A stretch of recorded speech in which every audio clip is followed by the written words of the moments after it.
Sebelum kita belajar, mari kita membaca doa terlebih dahulu. Membaca doa dipimpin oleh ketua kelas. Silakan Siri. Siap, doa mulai. Selesai. Assalamualaikum warahmatullahi wabarakatuh. Waalaikumsalam warahmatullahi wabarakatuh.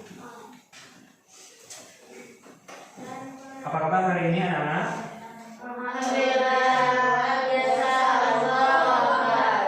Alhamdulillah, luar biasa Allah. Ya. Sebelumnya Bapak pengen nanya, kalian sebelum berangkat ke sekolah pamitan dulu nggak sama orang tua? Siapa yang tidak pamitan coba? Pamitan semua. Alhamdulillah. Kenapa kita harus pamitan kepada orang tua? Karena orang tua itu sebagai panutan kalian di rumah, sebagai yang menyayangi kalian di rumah. Jadi kalian harus hormat kepada orang tua. Semuanya pamitan kepada orang tua. Alhamdulillah. Ya. Hari ini hari apa? Hari Senin, tanggal 1 November 1 November 2021. Hari ini kita akan belajar pelajaran akidah akhlak tentang fasih. Tapi sebelumnya Bapak akan mencoba kembali pelajaran yang sudah kita pelajari pada minggu lalu. Bapak akan menanyakan beberapa pertanyaan kepada kalian tentang pelajaran yang minggu kemarin kalian sudah lakukan. Kemarin judulnya apa? Menjauhi alam tercela. Pertanyaannya, apa itu marah? Siapa yang tahu?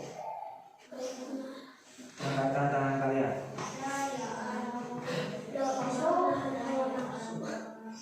Apa? Marah adalah perasaan yang tidak bisa menahan hawa nafsu. Boleh. Terus siapa lagi? Nggak ada lagi. Ada nggak? Pertanyaan kedua, apa akibat dari marah? Bisa menghancurkan barang-barang. Betul. Jadi marah itu bisa menghancurkan barang-barang. Boleh. Ya.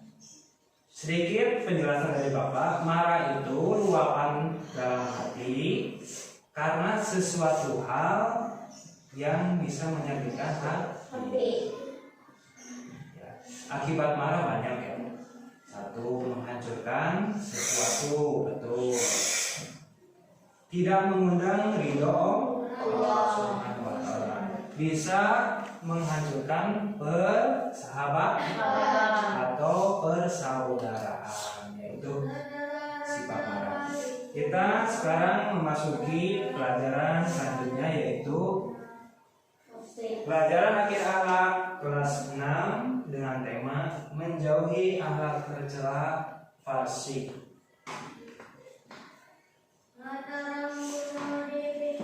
Coba kalian amati gambar di bawah ini.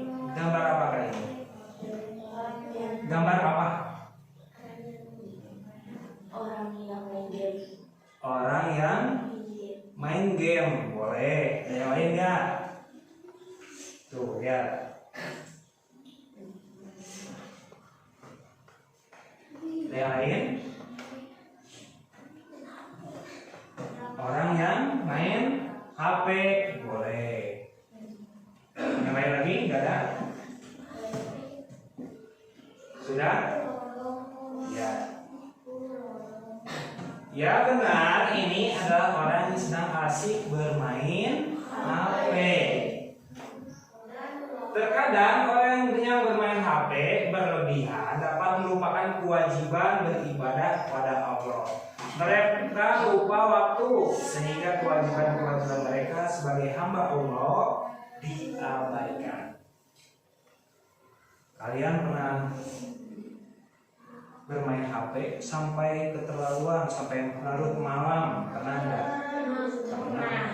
Ya. Atau waktunya adzan kalian masih di rumah, tidak ke masjid? Pernah enggak?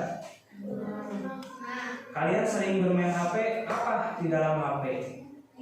Game. Terus YouTube, Facebook, WA, terus TikTok, dan lain sebagainya.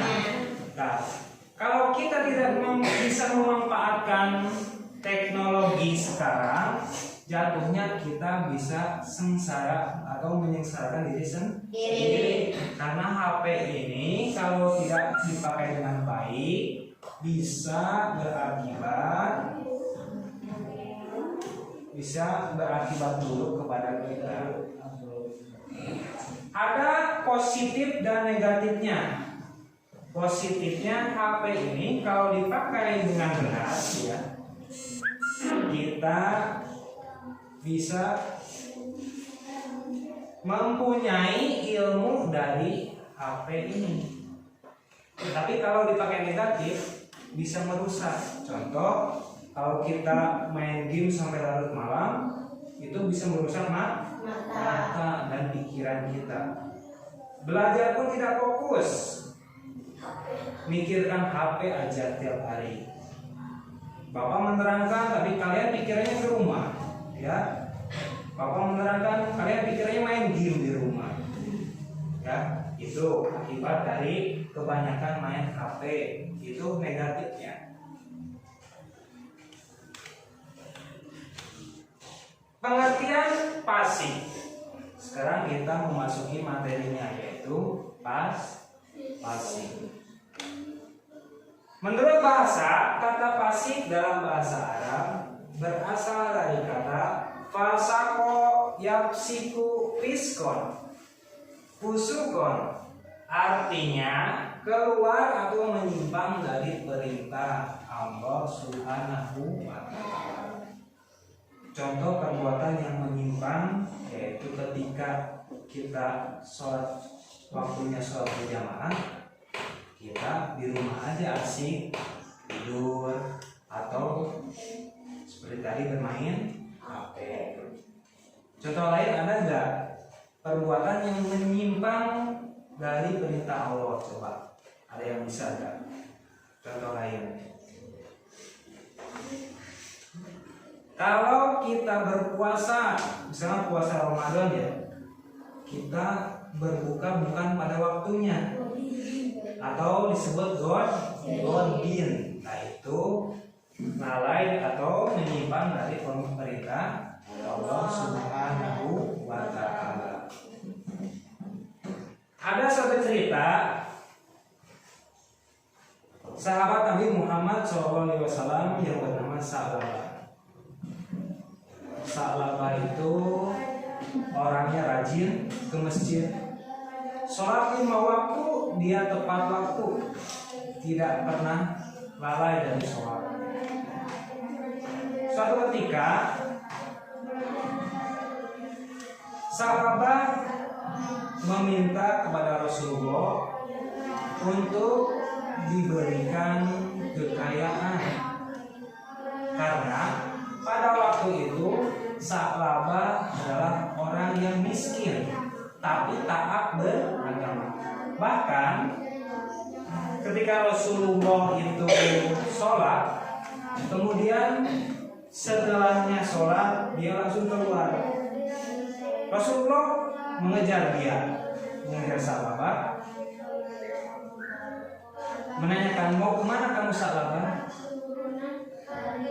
Kemudian dia berkata, saya mau ke rumah, saya mau menggantikan pakaian saya dengan istri saya, karena saya cuma punya satu pakaian yang digunakan istri saya dan saya sendiri. Melihat hal itu, ya, Rasulullah merasa kasihan. Kemudian Sa'labah mengatakan seperti ini kepada Rasulullah, wahai Nabi Muhammad, apakah kamu tidak bisa memberikan saya kekayaan? Jawab Nabi Muhammad apa? Pakailah pakaian yang ada di kamu sekarang. Gunakanlah sebaik-baiknya. Jadi permintaan sahabat tidak dikabulkan. Pulanglah sahabat. Keesokan harinya, sahabat datang ke Mesir, meminta lagi kepada Rasulullah. Wahai Rasulullah, bisakah kamu memberikan kekayaan kepada saya? Rasulullah menjawab, rizki yang kamu dapatkan sekarang adalah rizki pemberian Allah. Maka nikmatilah rizki yang kamu dapatkan sekarang. Gak jadi lagi dikabulkan oleh Rasulullah. Kemudian sahabat sholat lagi, meminta lagi kepada Rasulullah ketiga kalinya. Kata Rasulullah, baiklah saya kabulkan. Kalau kamu ingin kekayaan, bawalah kambing betina ini. Silakan urus dengan baik kambing betina ini. Setelah diberikan kambing, pulanglah sahabat. Waktu bergulir sangat cepat. Kambingnya pun semakin banyak. Bagaikan ulat, kambing itu berkembang biaknya. Kalau ulat kan sedikit, paling 1 minggu lahir lagi ya. Ada lagi 1 minggu. Itu pun kambingnya seperti itu. Sampai kota Madinah itu tidak cukup oleh kambing-kambingnya. Maka dia pindah lebih jauh dari masjid yang biasa dia sholati. Pindah ke kampung lain lah. Kan jaraknya lebih jauh ya ke masjid. Yang biasa sahabat sholat setiap hari berjamaah tepat waktu, dia hanya bisa berjamaah duhur aja setelah pindah. Kemudian kambingnya lebih banyak lagi. Kemudian dia lebih pindah lebih jauh ya dari Madinah itu, dari tempat dia sholat. Kemudian dia hanya bisa sholat Jumat setelah pindah itu. Kemudian kambingnya lebih banyak lagi, dia pindah lagi ke tempat yang lain yang lebih jauh karena lebih banyak ya, sampai kampungnya itu penuh dengan kambing-kambing. Dan ketika dia pindah ketiga kalinya, dia tidak pernah kelihatan di masjid. Rasulullah bertanya kepada sahabat, kemana sahabat?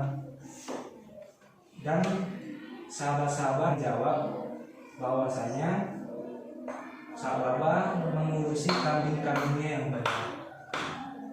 Makanya dia tidak bisa sholat berjamaah. Saat itu diutuslah 2 orang untuk mengambil zakat dari sahabat. Diutuslah 2 orang ke sahabat. Ketika datang ke sana, sahabat menolak berzakat. Dia sayang dengan kambing-kambingnya yang banyak itu. Kejadian itu dilaporkan kembali ke Nabi Muhammad SAW bahwasanya sahabat tidak mau memberikan zakatnya dari kambingnya itu. Rasulullah marah, biarkan saja sahabat seperti itu. Allah akan murka kepada dirinya. Ketika Nabi Muhammad sakit mau meninggal dunia, sahabat datang kepada dia. Wahai Rasulullah, terimalah zakat yang saya akan berikan kepadamu. Dia akan melihat kambing-kambingnya itu ketika Rasulullah mau meninggal dunia. Apa jawaban Rasulullah? Urus saja kambing kamu, saya tidak akan menerima zakat kamu. Besoknya lagi dia datang lagi. Perkataannya seperti itu terus sampai Nabi Muhammad meninggal dunia. Setelah meninggal dunia diganti oleh Khulafaur Rasyidin, yaitu Abu Bakar. Sahabat datang lagi ke Abu Bakar As-Siddiq, wahai Abu Bakar, terimalah zakatku dari kambing-kambingku. Kata Abu Bakar itu, Rasulullah saja tidak menerima zakat kamu, apalagi saya. Maka tidak diterima lagi. Abu Bakar As-Siddiq diganti sama Umar bin Khattab. Datang lagi sahabat, wahai Umar bin Khattab, terimalah kambing-kambing saya sebagai zakat saya. Tidak diterima lagi. Rasul dan Abu Bakar As-Siddiq saja tidak menerima, apalagi saya. Atau batal lagi dia memberikan zakatnya. Kemudian tiba saatnya Khulafaur Rasyidin yang ketiga, yaitu Utsman bin Affan. Dia pun menolak kembali. Sahabat dan Nabi Muhammad saja menolak zakat kamu, apalagi saya. Sampai saat Khulafaur Rasyidin Utsman menolak, kemudian Sa'labah pun meninggal dunia dengan keadaan zakatnya tidak diterima.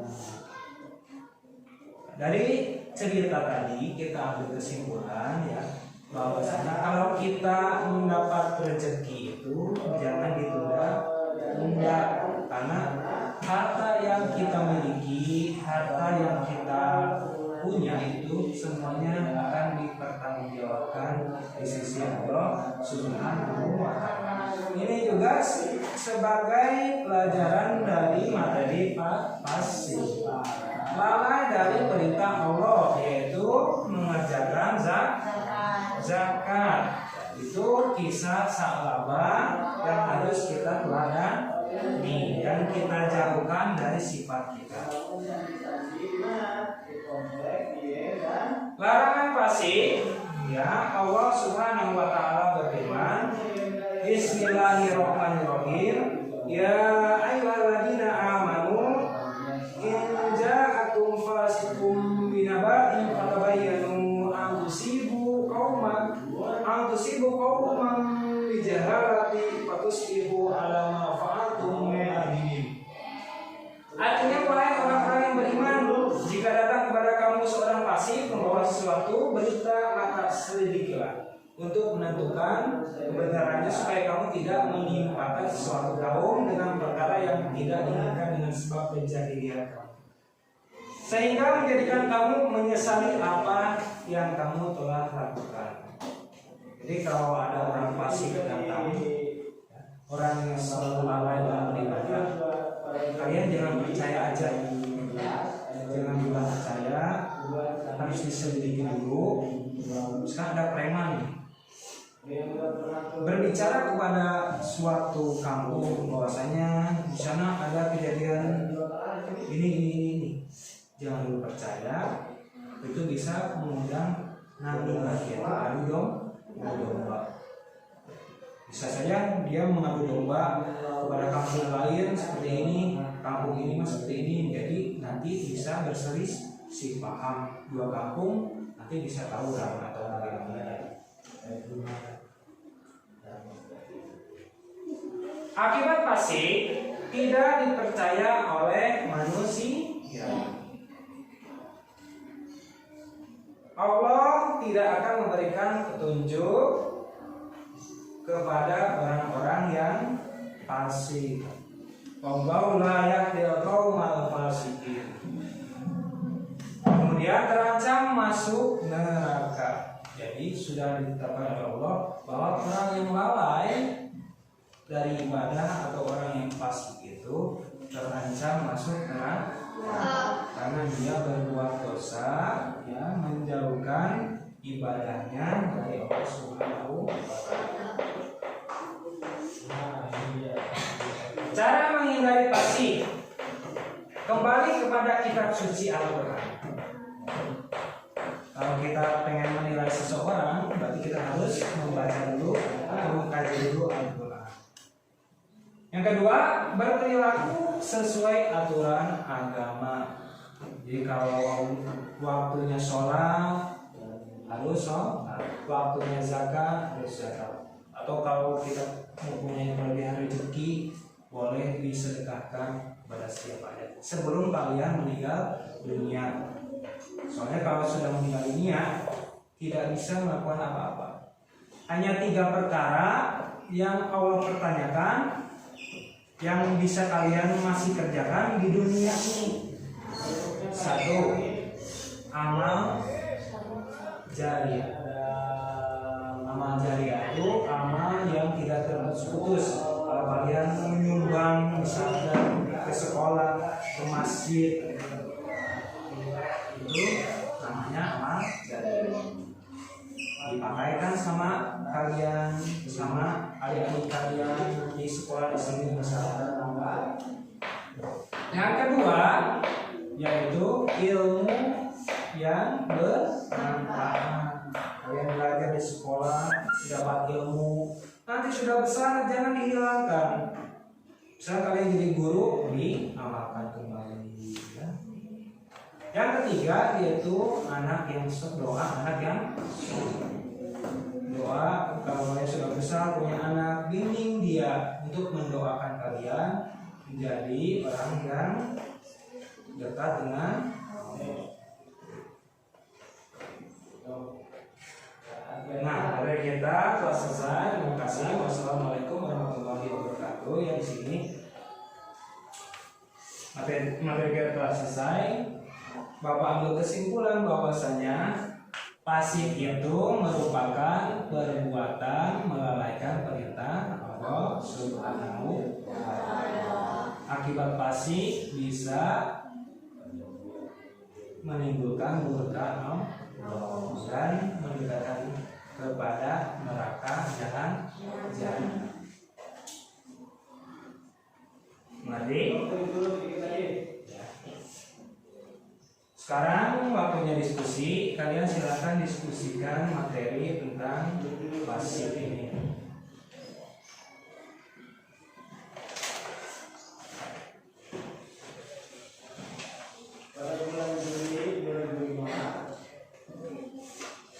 Silakan berdiskusi. Pada bulan Juli 2005,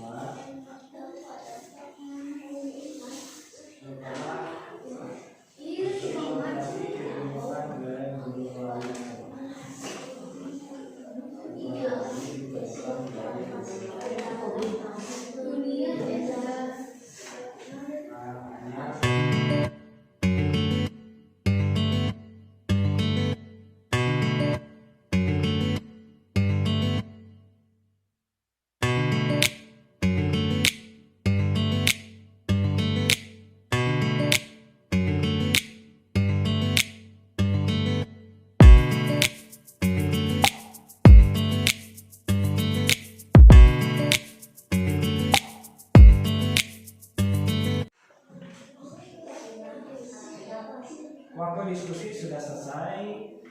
Sekarang Bapak akan coba mengetahui apa isi dari diskusi kalian.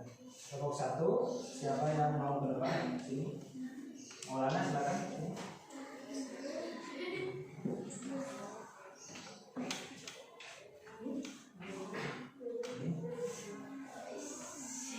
Coba bacakan diskusi yang kamu dapat. Silakan. Akibat dari sifat pasif adalah mengundang murka Allah dan dijauhkan dari pintu surga. Akibat dari sifat pasif adalah mengundang murka Allah dan dijauhkan dari pintu surga. Bagus, Maulana silakan dulu. Kemudian selanjutnya siapa? Naswa. Silakan Naswa. Pasif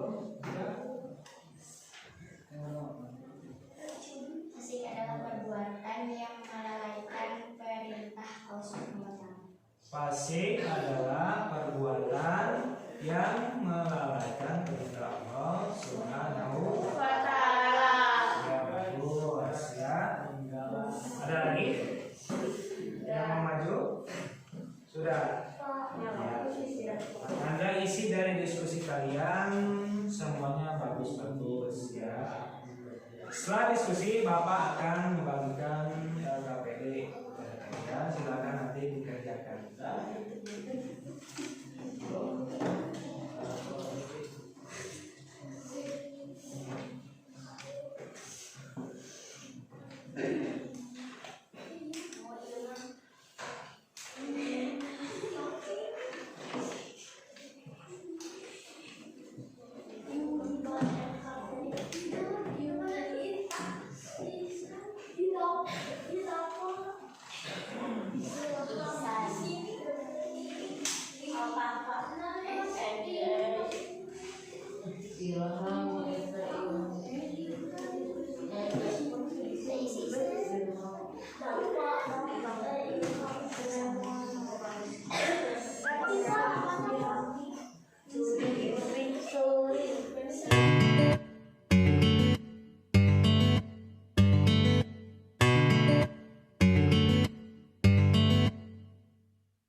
Waktu sudah selesai, Bapak akan mengambil LKPD kalian.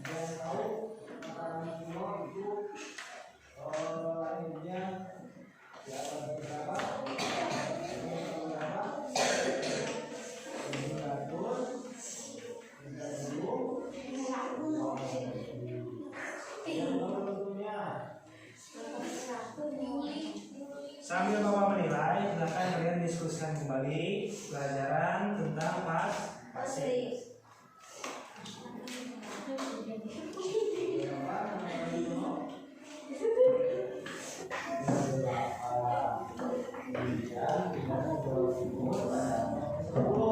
Setelah Bapak nilai, alhamdulillah nilai kalian bagus-bagus.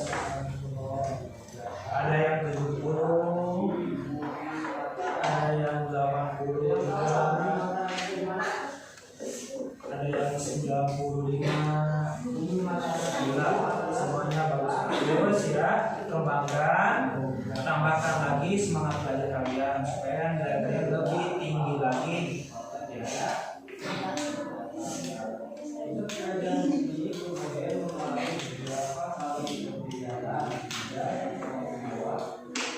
Jadi Bapak ambil kesimpulan bahwasanya pasif itu adalah perbuatan melalaikan perintah Allah Subhanahu wa Ta'ala.